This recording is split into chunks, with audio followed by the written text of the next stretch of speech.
Bonjour et bienvenue à tous pour un nouvel épisode du podcast. Aujourd'hui, nouvelle interview, si on peut appeler ça comme ça.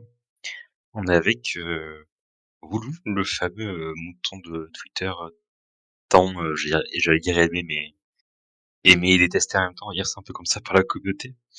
Comment tu vas? Salut Corentin, salut tout le monde. Bah ça va, un peu fatigué parce que on est sur la fin du mercato, mais à part ça super. Euh, Bah écoute, on va peut-être commencer par ça. Il y a évidemment le mercato en ce moment pour toi.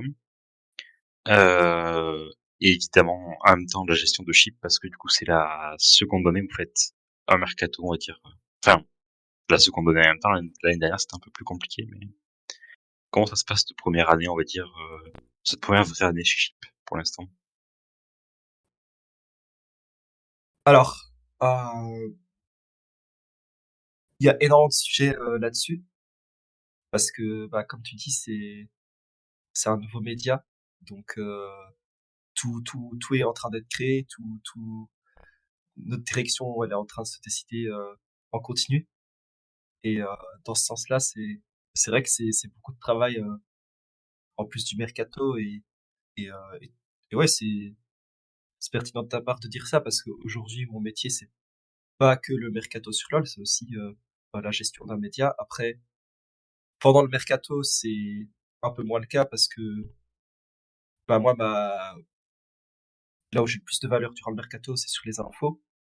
Donc voilà, on est quand même nombreux chez Chip. Euh, donc voilà, j'ai quand même beaucoup d'aide là-dessus. Mais mais c'est sûr que ça prend du temps aussi et que mon année entière, elle se résume à Chip. À part à mes petites vacances cet été. Hem, on va parler un peu plus, j'allais dire de mercato non, parce que mercato League of Legends, enfin, je pense qu'il y a d'autres personnes qui vont en parler, beaucoup plus que moi avec toi bientôt. Mais du coup, j'ai envie de te parler un peu de ce mercato différemment. Heu Mhm. il, il est évident que du coup tu parles tout le monde ou en tout cas des personnes de tout horizon pendant le mercato. Mais du coup la question c'est est-ce que vous avez on va dire des discussions sur l'avenir du jeu un peu avec eux finalement parce que t'en as avec eux et est-ce qu'il y a un avis global sur la direction que prend notamment LoL parce que c'est le jeu qui court le plus. Mais est-ce qu'il y a un avis général qui en ressort quoi, enfin je sais même pas si c'est une discussion mais voilà je veux bien t'entendre là-dessus. Mm. C'est vrai que c'est vrai que c'est une question qui se pose, qui m'intéresse particulièrement, et c'est vrai que du coup, ça m'arrive d'en parler avec des gens de la scène. Euh, je dirais pas qu'il y ait forcément un consensus sur le futur de LoL en général. Il y en a qui pensent que ça peut durer longtemps, il y en a qui pensent que ça deviendra une niche. En revanche, par rapport à l'e-sport, il y a certains avis qui convergent assez régulièrement. Euh, un qui vient pas mal sur la table dernièrement, c'est le tier 2 sur LoL, avec toutes les ERL. Là, oui, à parler des gens dans la scène, il y a un avis général que les ERL, ça se passe pas bien euh, économiquement, que, que beaucoup n'ont tout simplement pas le viewership pour se soutenir, alors que d'autres disent ne pas recevoir d'aide de Riot alors qu'ils devraient. Donc il n'y a pas un consensus sur forcément sur les raisons et comment y remédier. Mais ça c'est un sujet qui revient beaucoup. Alors que en revanche pour les LEC, là il y a pas vraiment de consensus. Il y en a qui sont très contents de la direction que ça prend, notamment sur le modèle international qui va être similaire à Valorant l'année prochaine. C'est-à-dire que voilà en LEC, contrairement au RL, les équipes sont franchisées, vont bénéficier d'aides de Riot. Du coup, avoir un système plus clos avec à l'international une quantité d'équipes limitée bah, c'est plutôt avantageux. Et donc, il commence vraiment, je dirais, à se faire un peu une dissociation entre le tier 1 et le tier 2, où l'un se dirige vers la stabilité économique, euh, alors que le tier 2 se fait ressentir plus à l'abandon, quoi. Mmh. Heu et là, je sais même pas comment dire ça exactement, mais est-ce que tu sens que ceux qui ont plus peur que le jeu se termine, c'est, j'allais dire, plus les joueurs peut-être, plus les staffs, hein? Est-ce qu'il y a, on va dire, une, typologie particulière, on va dire, de personnes qui a peur de l'avenir du tiers 2 notamment? Ou c'est, global, Hum, En vrai, je répondrai non à ta question parce que ça vient autant des joueurs qui en souffrent parce que bah, il existe moins en moins de positions professionnelles en tier 2. Par position professionnelle, je veux dire une position où t'es payé en full time. Enfin, faut pas même méprendre tout. Quasi tous les joueurs en RL font du full time, mais n'ont pas tous ouais, le un salaire salaire suit pas. full time. Ouais, c'est ça. Oui, voilà, c'est ça, le salaire suit pas. Euh, les coachs, forcément, c'est souvent la même position que les joueurs, donc c'est un peu pareil à ce niveau-là. Et les managers, les agents, en vrai, moi, je dirais que tout le monde s'en soucie au même niveau. À part peut-être les CEO qui ont des structures e-sport qui sont plus importantes dans d'autres jeux, où LoL c'est plus un jeu sur le côté. Peut-être que eux s'en soucient moins. OK. Et du coup, tant qu'à faire, c'est quoi ton avis sur la question, du coup, sur, on va dire ça un peu, vulgairement, mais l'avenir de LoL en e-sport? Bah, en vrai, je pense que je peux m'inclure dans les gens qui travaillent dans le milieu qui sont Mmh. inquiets du futur du jeu. Euh, et moi, je le suis pour deux raisons. Euh, Premièrement, parce que moi, je suis plus un fan de e-sport LoL que de Mmh. e-sport en général. Je suis vraiment, vraiment un fan de LoL en tant qu'e-sport. Donc, j'ai vraiment envie que ça réussisse. Et puis, deuxièmement, parce que maintenant, j'ai aussi la chance que ce soit mon métier. Et donc, voilà, si pour que Chip fonctionne, j'ai tout intérêt à ce que à ce que LoL fonctionne aussi. Ouais. Donc, moi, le succès de LoL, ma vie quelque part Mmh. ma vie actuelle en dépend pas mal. Et ouais, je pense qu'il y a certains éléments qui font qu'on peut s'en soucier, mais il y en a certains où tu peux pas forcément pointer qui que ce soit du doigt parce que moi, je pense que ce qui est le plus inquiétant, c'est tout simplement la quantité de nouveaux joueurs. Et aujourd'hui, euh, il y a un Rioter qui a communiqué au sujet plus tôt cette année, mais l'âge moyen des joueurs de LoL est en augmentation. Et si on veut que le jeu continue à grossir, si on veut que l'e-sport continue à grossir, en fait, pour moi, le facteur le plus important, c'est qu'il y ait des nouveaux joueurs, Mmh. qu'il y ait une player base qui reste un minimum stable, ou qui idéalement augmente. Donc, ouais, ces chiffres-là sont pas forcément dans la bonne direction, donc ça m'inquiète. Alors, parce que du coup, ça vient un peu contrer l'idée que j'avais, enfin, que la player base globale, ça soit, elle vieillisse, ça, tu peux l'entendre, vraiment, il y a pas de doute trop.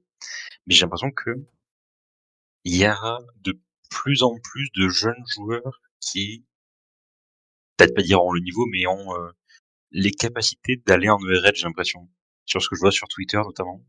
Et ça représente pas grand-chose évidemment, mais je sais pas si tu vois trop ça avec, les personnes à qui tu parles, mais j'ai l'impression qu'il y a de plus en plus de le pool de joueurs qui peut accéder aux ERL est de plus en plus grand, j'ai l'impression. Au contraire de la player base du coup. Alors, je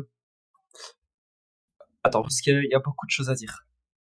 Hmm, Je pense que c'est vrai, ce mercato, on a un élargissement du pool de joueurs qui jouent en RL. Donc ça, c'est un premier truc. Et je pense que c'est en partie à cause de la situation économique des ERL, parce que baisse de budget égale plus d'intérêt envers les rookies, les Mm. joueurs moins chers. Maintenant, la deuxième chose aussi, c'est que je pense pas que ça signifie qu'on a une augmentation du pool de jeunes joueurs. Ça, je pense qu'il est malgré tout en diminution.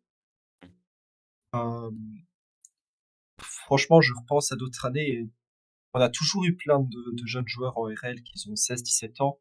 Si on remonte même au LCSU, même à cette époque-là, on avait des joueurs de 16-17 ans qui arrivent en LEC, mais euh, mais on n'avait pas autant de RL qu'aujourd'hui, donc forcément, si on les compte sur les doigts, il y en avait moins, mais tu penses à des Karzit et Perks et tout qui sont commencés à 16 ans, c'est pas nouveau d'avoir des joueurs jeunes qui arrivent à un niveau pro, surtout qu'aujourd'hui le niveau pro, bah, comme je dis, il est élargi, il y a tellement de RL, il y a tellement d'équipes que il y a plus de place si on compare, tu vois, de cette époque dont je parlais. Mais ouais, je pense pas que ce phénomène d'avoir plein de nouveaux jeunes joueurs qui sortent un peu de nulle part, j'ai envie de dire, qu'on peut même voir en LFL ce mercato, notamment si on regarde le roster de BDS Academy ou qu'on regarde euh, en soi dans toutes les URL. Mais je pense que c'est juste une conséquence de l'état des ERL plutôt qu'une augmentation de ce nombre de ces profils de joueurs. Ok. On va continuer un peu à parler côté mercato. Euh, on l'a pas dit au début, mais du coup, le mercato, évidemment, c'est très long, c'est très fatigant pour toi. Il y a pas trop de doute là-dessus, du coup.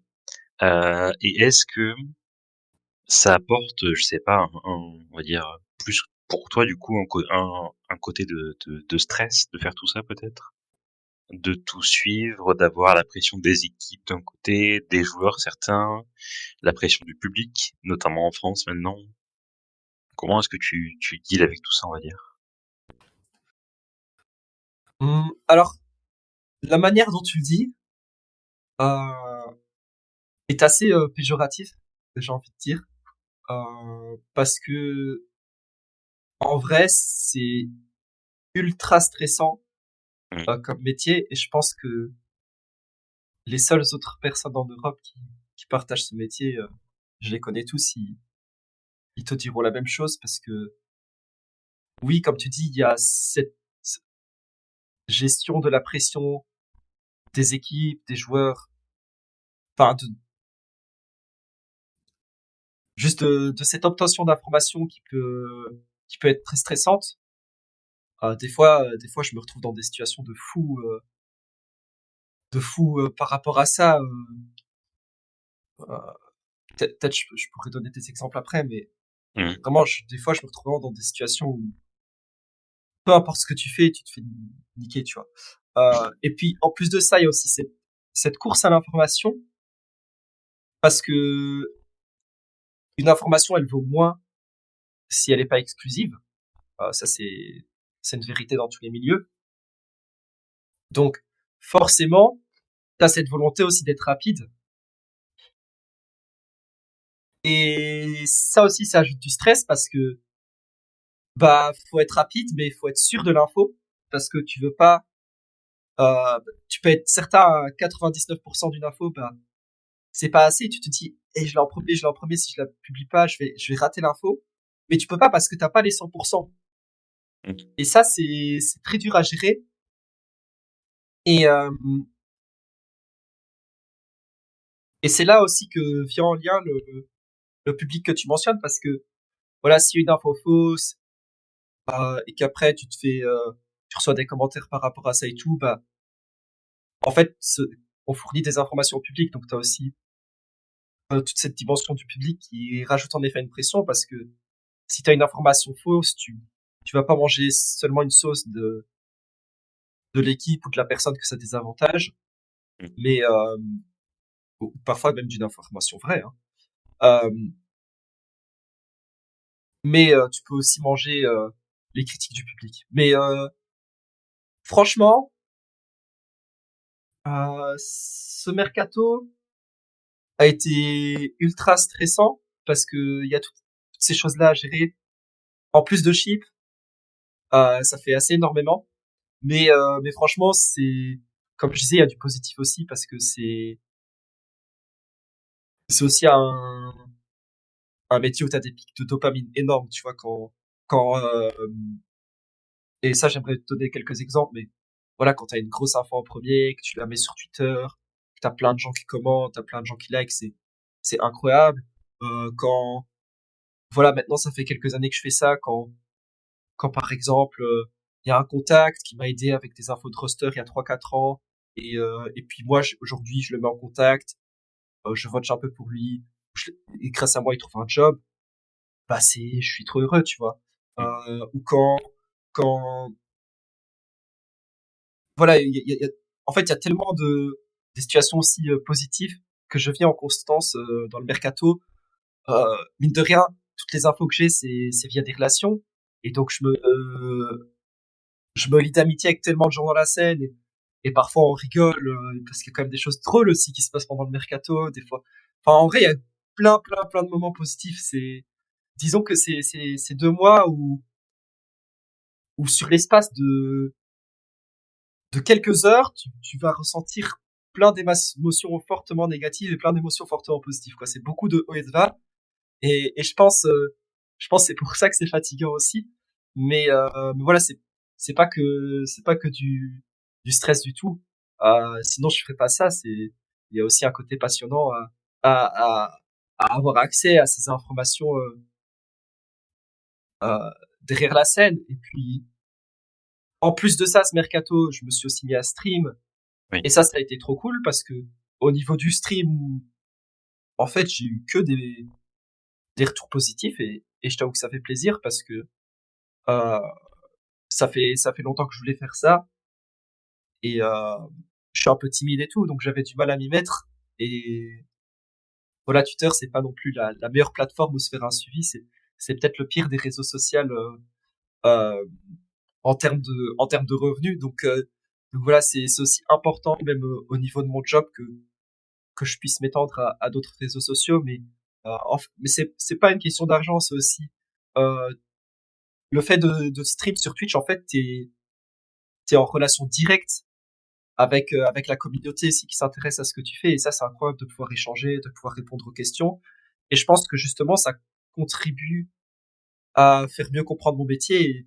Et en fait, j'ai ressenti une plus grosse compréhension de de la de la commu grâce à ça aussi sur ce que je fais.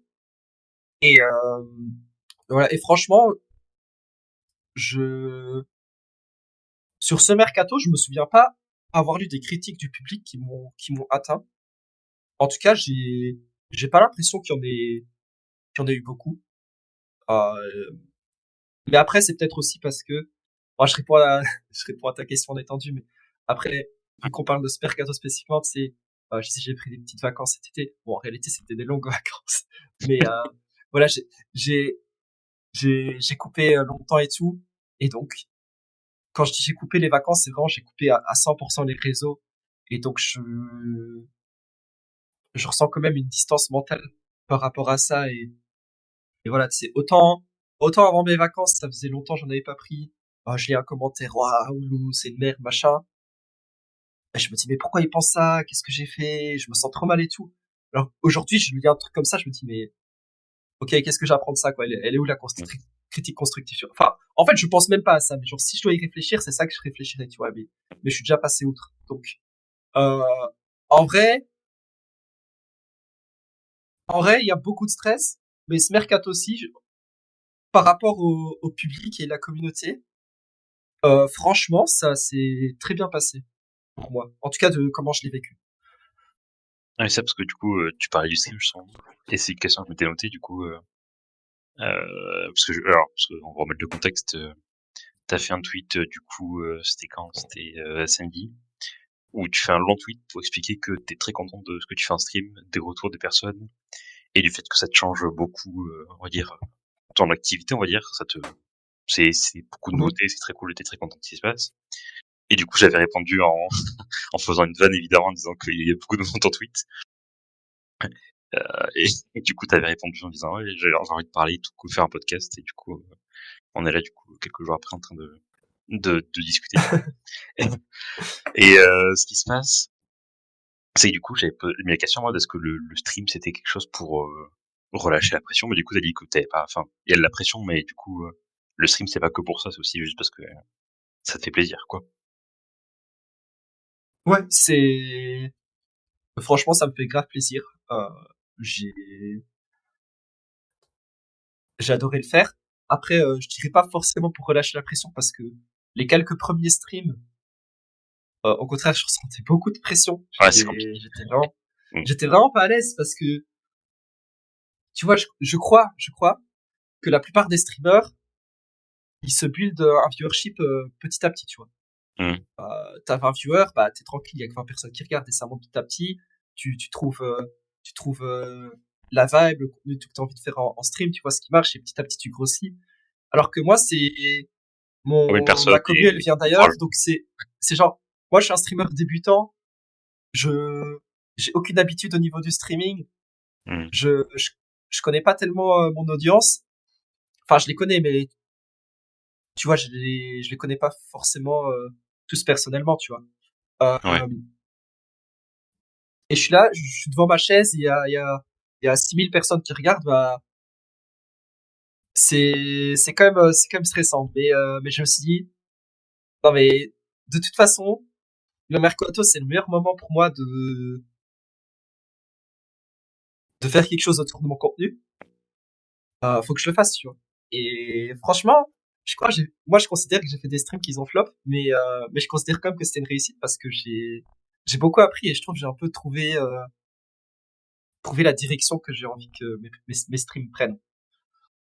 Parce que du coup, c'est aussi une question que j'ai demandé à des personnes sur Twitter, du coup, s'il y avait s'il y avait voulu te poser des questions. Je répète le mot question, c'est Mhm. problématique.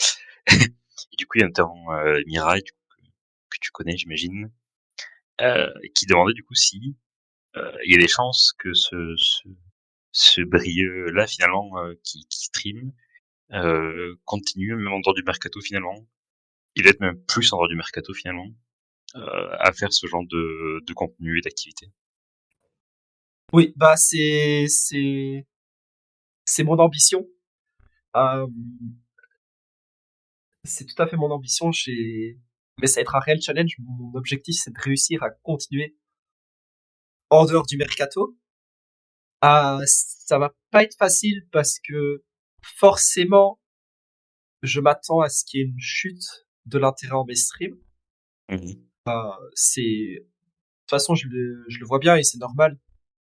Au fur et à mesure que l'off-saison approche de la fin, je fais moins en moins de viewers, tu vois. Et c'est normal. Mais, tu vois, ça veut aussi dire qu'il faut que je puisse me renouveler et garder l'intérêt d'une audience. Alors que moi, je suis connu pour le mercato, donc ça va être un réel challenge. Euh, après, heureusement, j'ai plein d'idées. Mhm. Et puis, c'est pas grave si moins de monde me regarde, tu vois. Euh, donc oui, je vais le faire et mon objectif, c'est vraiment de proposer du contenu qui est intéressant pour la commu en dehors du mercato, mais aussi de m'amuser, tu vois. Parce que euh, je me suis dit, ouais, je peux faire des interviews, je peux faire de l'éducatif, je peux faire, je peux partager des insights même qui n'ont rien avec le mercato. Je peux faire des after shows, tu vois, des games durant la saison. Je peux inviter des gens pour faire des tier lists, du contenu comme ça. Euh, voilà, je pense que ça peut marcher, surtout si je trouve des moyens de faire ça de manière assez unique. Mais, tu vois, moi, en vrai, ça me ferait kiffer aussi de jouer à LoL en stream. Tu vois, genre. Ouais. Je pense pas que les gens me regardent pour ça, tu vois. Genre, je pense, je pense qu'il y a personne, tu vois, qui me suit pour moi qui joue à un jeu. Mm. Mais moi, en vrai, ça me ferait kiffer. Du coup, je me dis, c'est quelque chose que je pourrais faire aussi, mais juste par plaisir, tu vois. Et aussi parce que, comme on l'a dit, je suis très pris par mon métier. Du coup, j'ai un peu mis de côté les jeux vidéo dans ma vie. Mais au final, je travaille sur LoL et je sens que mes avis sur les joueurs, sur le jeu et tout, ils sont pas aussi pertinents qu'à l'époque où je jouais. Donc j'ai aussi envie de me remettre un peu, Mm. peut-être en décembre quand j'ai du temps. Donc je me dis, voilà, pourquoi peut-être pas le faire en stream. Mais voilà, c'est désolé si je divague un peu, mais je t'ai Ouais. prévenu, hein, je voulais Pas de bavarder. souci. Mais, mais, ouais, mon but, c'est aussi de m'amuser, en vrai. Mais de toute façon, c'est ce que je vois parce que les gens sur Twitter sont surpris de comment tu es. On se connaît un peu plus en privé du coup, j'ai moins de surprises. Et j'ai des anecdotes à sortir évidemment, comme j'ai dit la dernière fois. Mais je sais que les gens étaient surpris de voir à quel point t'étais fou. Je pense que c'est le mot sur des trucs des fois. Et du coup, je trouve que c'est très cool à voir. Euh, euh, euh, en- dans ton dans ton tweet, tu parles aussi de chip évidemment, de dire que tu veux faire du contenu en anglais parce que on l'a pas dit, mais du coup sur ton stream perso, c'est du contenu en français et tu veux faire du contenu en Mhm, anglais sur chip du coup, plus professionnel on va dire ça comme ça avec des mhm. émissions globalement. Ce que tu as annoncé. Euh, et il y a des questions même autour de ça qui tournent de Chip globalement. Est-ce qu'il y a des échéances, des attentes pour Chip qui arrivent, on va dire bientôt ou en 2025 sur le fonctionnement du média, sur sa rentabilité, sur tout ça? Alors, je t'avoue, je suis pas sûr que j'ai compris ta question, parce que j'ai pas compris Ceci. le lien entre les streams de Chip et ta question sur la rentabilité du média. En fait, c'était juste pour faire un lien vers Chip. En Mhm. fait, il n'y a pas de forcément Ah, de ok, ok. rapport avec le stream. C'est juste en gros, voilà, est-ce qu'il y a des attentes, des échéances Mhm. qui arrivent pour Chip et justement même d'ailleurs, on peut les streams finalement, ça peut venir dans la question en mode est-ce que les streams ça aide, je sais pas par exemple pour vous à trouver des sponsors justement pour aider à ces échéances, à ces choses sur la rentabilité. Voilà, je sais pas si tu veux en parler de Oui, tout oui. ça. Non, mais j'allais le dire, tu fais bien, parce que en soi, il y a un lien faisable sur la question, parce que tout à fait, le fait de faire des streams, c'est important euh, pour le média financièrement. Pour te dire, mes streams, bah, bah, pour clôturer un peu le sujet de mes propres streams, mais une des raisons que moi-même je streamais aussi, c'était pour aider le sponsor de Chip, Oli, parce Mmh. que moi, en mettant en avant Oli dans mes propres streams, on a, ça a fait un bond dans nos ventes pour Oli. Donc, en fait, le taux de conversion sur Twitch et sur le contenu vidéo en général, il est particulièrement plus élevé Mmh. que des publicités sur un site ou même sur Twitter. En fait, vu qu'on a un modèle où on va grandement dépendre du sponsoring, en fait, le contenu vidéo, c'est très important. Et c'est pour ça qu'on a fait quelques émissions, pas autant que j'aurais aimé avec Sheep en anglais, donc avec le média spécifiquement. Et, euh, et c'est clairement une direction qu'on doit continuer à creuser pour l'année prochaine. La même chose avec YouTube aussi, on a investi sur YouTube ce mercato. Ça a commencé à prendre. On avait aussi Armand World qui faisait des interviews. Mmh. Ça, voilà, c'est encore le début, j'ai envie de dire, parce que on fait des chiffres, on fait des vidéos qui font des 10 000 vues. Tu vois, c'est pas beaucoup par rapport aux gros youtubeurs qui font beaucoup plus, mais voilà, sur YouTube on part de zéro, donc c'est quand même des chiffres qu'on est content d'avoir, tu vois. Et le but, c'est de continuer à croître là-dessus. Aussi, justement, pour cette rentabilité du média, parce que, euh, voilà, aujourd'hui, Chip n'est pas rentable. Si on peut payer des salaires, c'est parce qu'on a des investissements qui ont été établis à la création du média. Ces investissements, c'est une quantité d'argent donnée, et que voilà, si, le jour où cet argent il n'y en aura plus, bah, le média il peut plus exister. Donc avoir des revenus de sponsoring et tout, pour l'instant, ça augmente la durée d'existence du média dans le scénario où il y a aucun revenu, tu vois, ce qui est pas le scénario visé du tout. Mais mais voilà sur 2024, on sera toujours à perte. Mais si en 2025 on signe 2 sponsors, si on signe 3 sponsors, là on pourrait être rentable. Ce qui est parce que là on a un sponsor, mais c'est sur 3 mois, hein, c'est sur juste le mercato.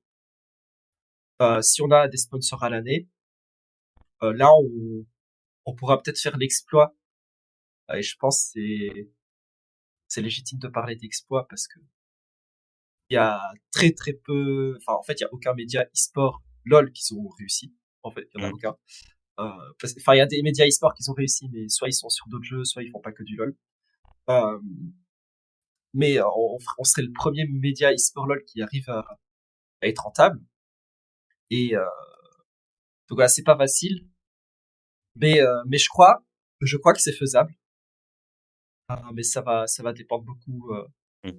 de quel sponsor et combien on arrive à signer pour l'année prochaine, parce que forcément, si tu vises plusieurs sponsors, tu peux pas offrir la même chose à chacun non plus.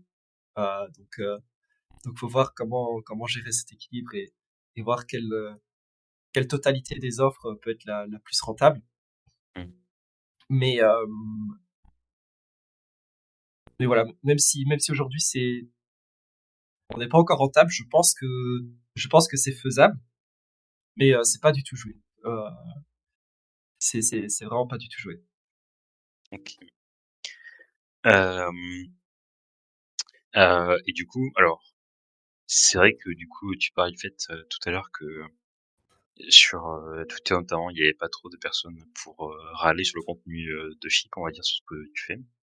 Il y a une critique qui revient un peu souvent, je sais pas si tu vois laquelle c'est.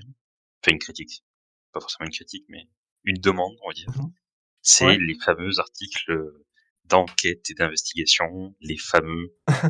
On en a déjà parlé il y a un moment sur le stream le stream, j'allais dire, le space de Crow, avec Draco, Paul et, et Corentin Parbo, du coup. Mhm. Euh, et c'est quelque chose qui est revenu dans les questions, qui est revenu d'ailleurs plusieurs fois dans les questions sur Twitter, des personnes qui se demandaient si c'était quelque chose qui était toujours à envisager sur Chip. Euh, je leur ai pas répondu que oui, mais je me doute que la réponse c'est oui, évidemment, parce que dans tous les cas, il faut faire du contenu hors mercato. Mais en tout cas, voilà, je sais pas si tu veux en parler de ce sujet-là. Non, mais bien sûr que j'ai envie d'en parler. C'est un sujet où il y a beaucoup à dire aussi. En vrai, on m'a posé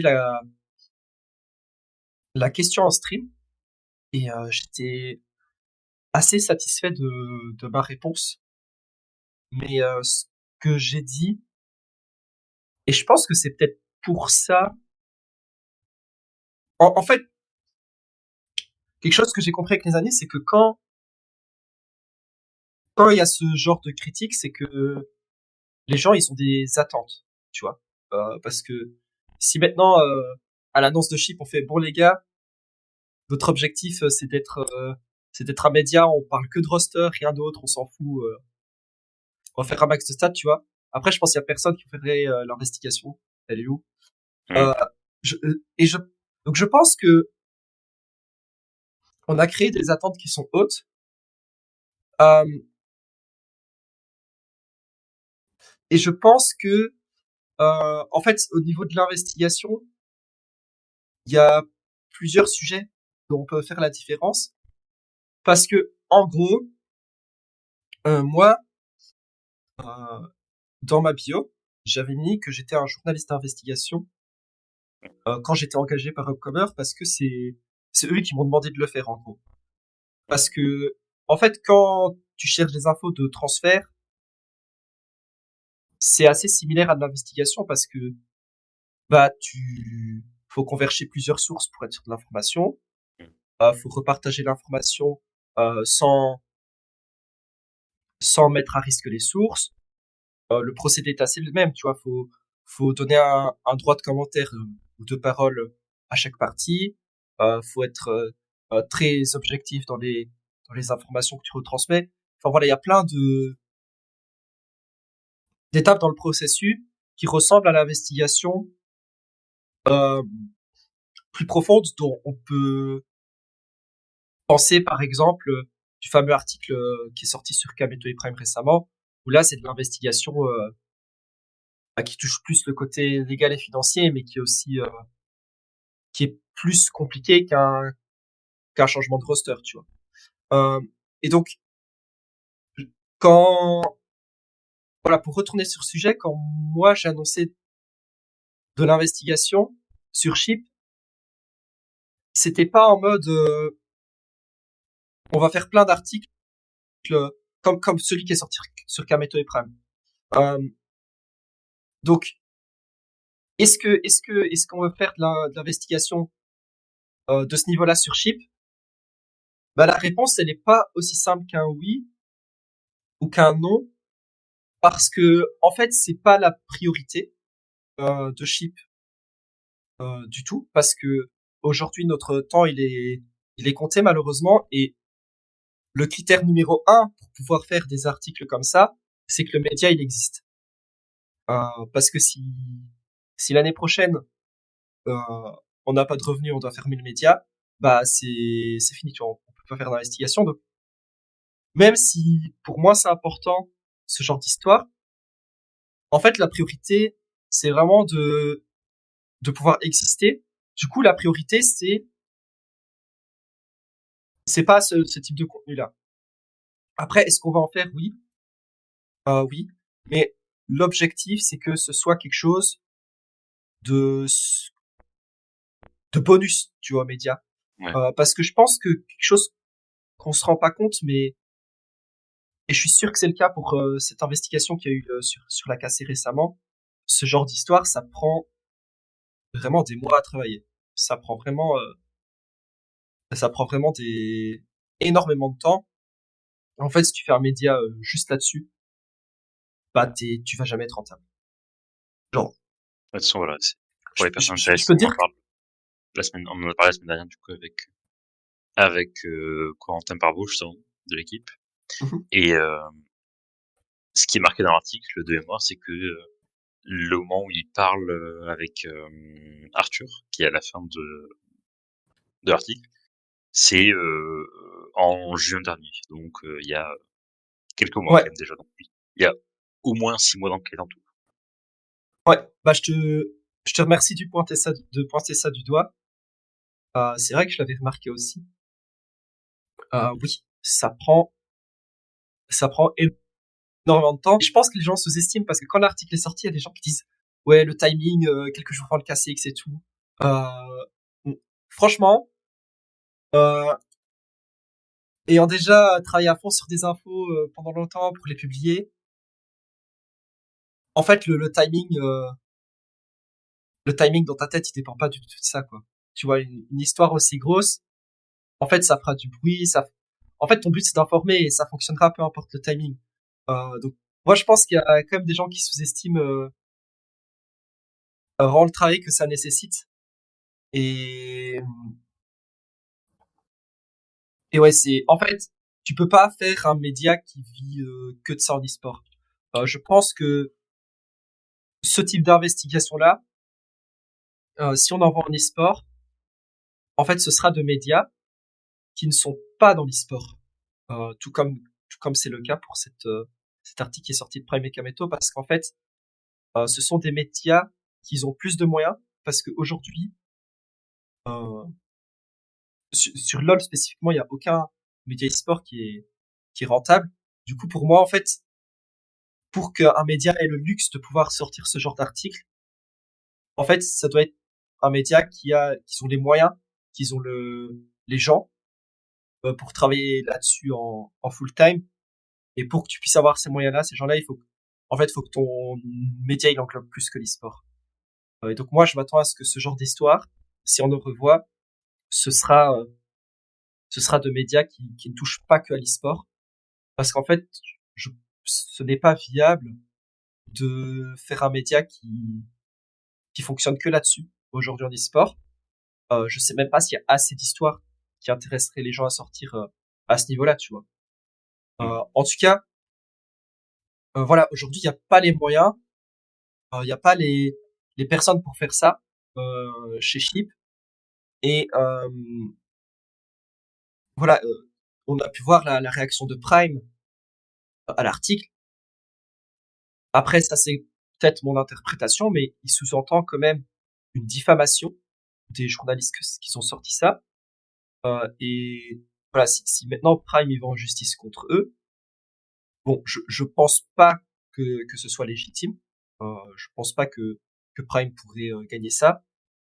Mais voilà, moi personnellement, si ça m'arrive aujourd'hui chez Chip, on n'a pas de Il n'y a pas les fonds département pour, légal. il y a pas de, Même il y a moi, pas, il y a pas pour aider, quoi, là-dessus. ouais, même moi, j'ai genre même en tant que personne individuelle, j'ai pas d'avocat, tu vois, j'ai jamais payé un Mhm. avocat. Ah, j'ai jamais eu un procès de ma vie ou quoi. Euh, heureusement parce que ça a l'air casse-couille. Donc c'est c'est voilà, il y a aussi une sécurité, un backup qu'on n'a pas, tu vois.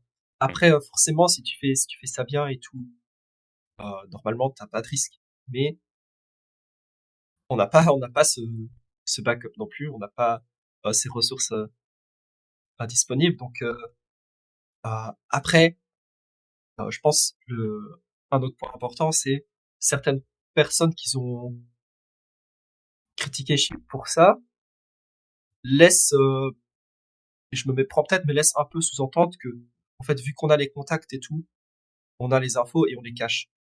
Ça par contre, c'est pas du tout le cas, tu vois. Oui, on a des contacts, oui, oui, j'ai des infos. Franchement, j'entends des choses négatives dans la scène. Récemment, il y a eu quelques équipes qui ont été retard de paiement. J'en ai parlé au stream aussi. Malheureusement, c'est quelque chose qui est courant en e-sport et je prévois d'en faire un article. Mais il y a aucune, voilà, il y a pas de dinguerie plus grosse que ça que moi j'entends qui mériterait d'être partagée, tu vois, parce que forcément, si on parle de crimes, de choses comme ça, je pense que il y a aussi un devoir moral à en parler. Mais en fait, mes contacts aussi, ce qu'il faut se dire, c'est bah ils pensent à moi à venir me parler parce que Boulou c'est le mercato, tu vois. Et parce que il y a un intérêt à me donner des informations de roster alors que certaines histoires backstage, s'il y a des intérêts de personnes de les partager, bah je peux tout simplement pas les entendre. Donc je pense que c'est aussi un point à ajouter sur ce sujet, c'est que par rapport aux critiques, voilà, il y a pas de volonté de ne pas sortir des infos parce qu'on n'a pas envie ou parce qu'il y a des dingueries et que qu'on veut garder les contacts. Ça c'est pas le cas ici. Si moi demain j'entends une dinguerie, tu vois, et que enfin je j'y ferai quelque chose, tu vois, je vais pas cacher ça ou quoi pour un contact et je pense même que ce serait en mon intérêt de le faire parce que je crois que le respect et la crédibilité et même la visibilité que tu gagnes sur ce genre d'article, l'impact que ça crée, ça vaut 1000 fois plus que n'importe quel contact, tu vois. Aujourd'hui, j'ai vraiment des centaines de contacts dans l'e-sport, donc c'est pas ça qui empêche de sortir une histoire. Donc voilà, je dirais que la réponse c'est, en fait, j'ai pas envie de créer d'attente aux gens, de voir Chip comme un média qui fait de l'investigation de ce type-là, tu vois. C'est peut-être, on va dire, un faux départ au lancement du projet où il y a eu une incompréhension, on va dire, entre le public et ce que vous aviez vendu comme projet, peut-être un peu plus comme ça, on va dire.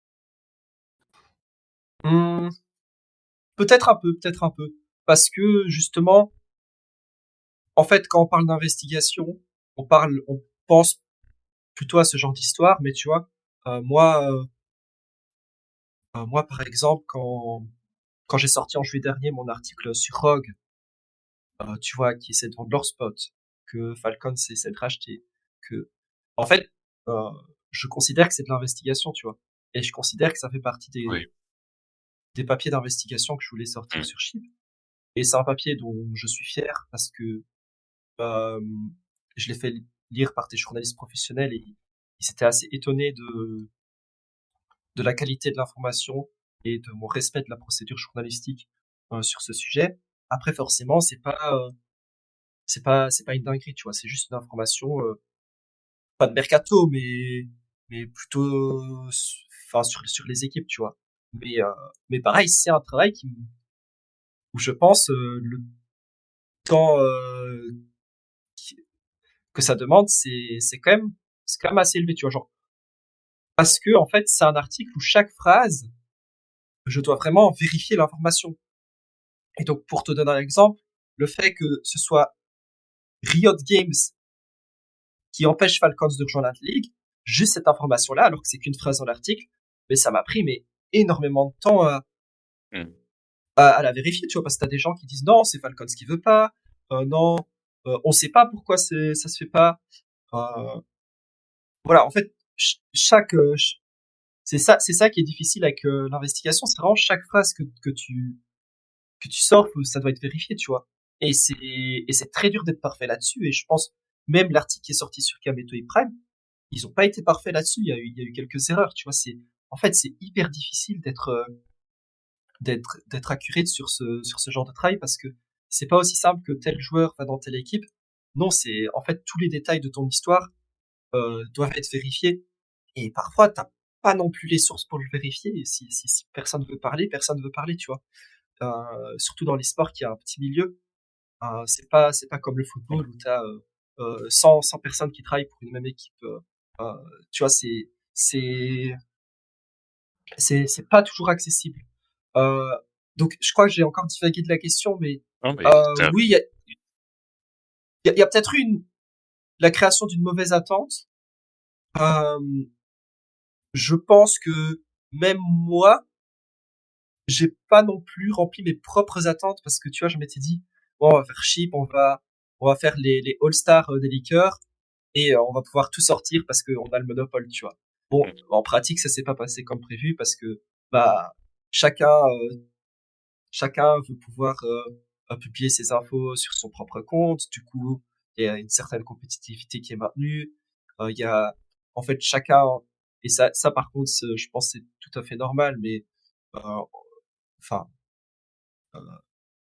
on a chacun aussi nos sources, tu vois, et on n'a pas envie de partager nos sources. Et ça c'est la base aussi dans l'investigation. Et et puis il y a et c'est une réalité aussi. En fait, il y a le fait aussi qu'on n'entend pas des dingueries durant l'année. Tu vois, c'est franchement c'est rare.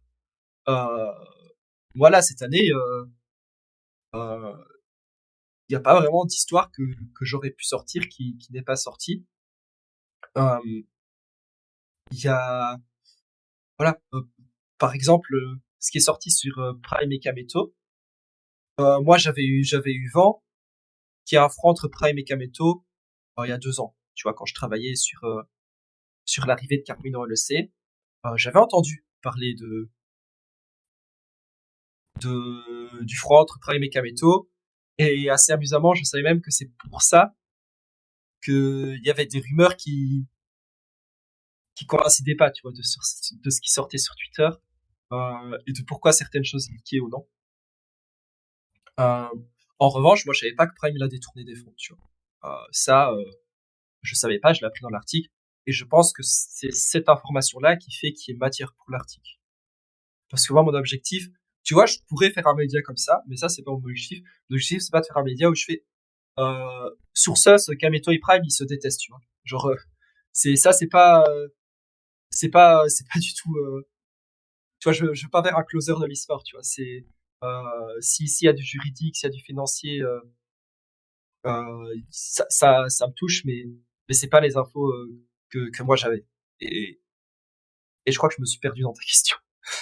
Ouais, non, mais c'est juste qu'en gros, t'aurais pu faire le même papier que ce qu'a fait Revue 21, sauf que du coup, t'avais que la partie où ils s'entendent pas, et du coup, c'est Ouais, juste pas intéressant de sortir ce truc-là.